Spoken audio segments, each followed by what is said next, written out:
வருகின்ற மாதம் இலங்கையிலே உள்ளூராட்சி மன்றங்களுக்கான தேர்தல் நடைபெற இருக்கின்றது.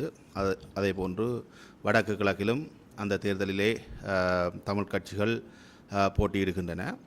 வடக்கு மாகாணத்திலே நாங்கள் பல்வேறு உள்ளூராட்சி மன்றங்களுக்கு தமிழ் மக்கள் கூட்டணியினுடைய மான் சின்னத்திலே தேர்தலுக்காக வேட்புமனுக்களை நாங்கள் தாக்கல் செய்திருந்தோம்.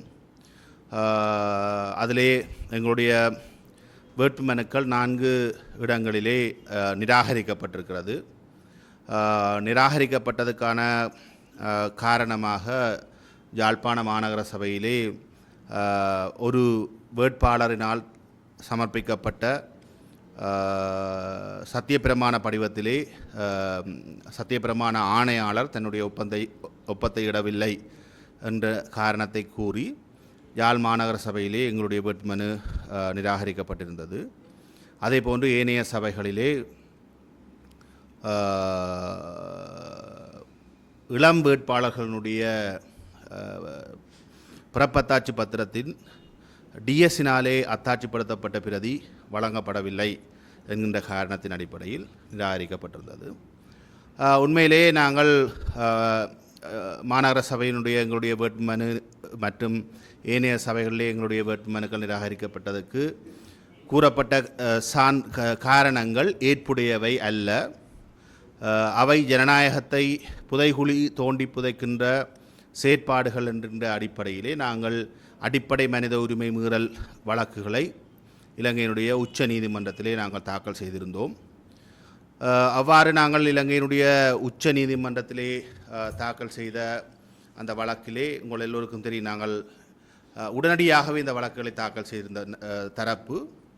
அந்த வழக்கிலே உச்ச நீதிமன்றம் எங்களுடைய அடிப்படை உரிமை மீறல் வழக்குகளை தள்ளுபடி செய்திருந்தது.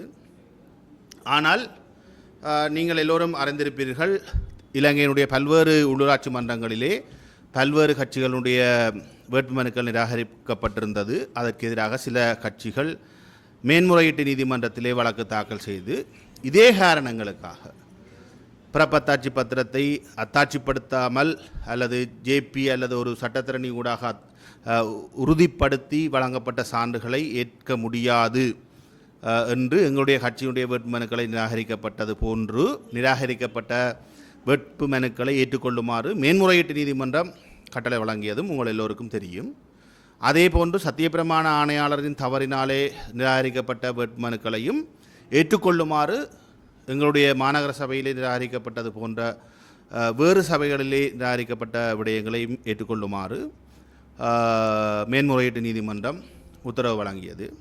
இது இலங்கையிலே ஒரு மிகப்பெரிய நெருக்கடிகளையும் சட்ட சிக்கல்களையும் தேர்தல் ஆணையத்தினாலே உருவாக்கப்பட்டிருந்தது.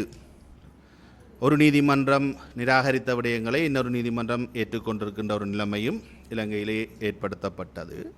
ஆனால் தேர்தல் ஆணையம் இந்த விடயத்திலே பொறுப்பற்ற தன்மையோடு நடந்து கொண்டது.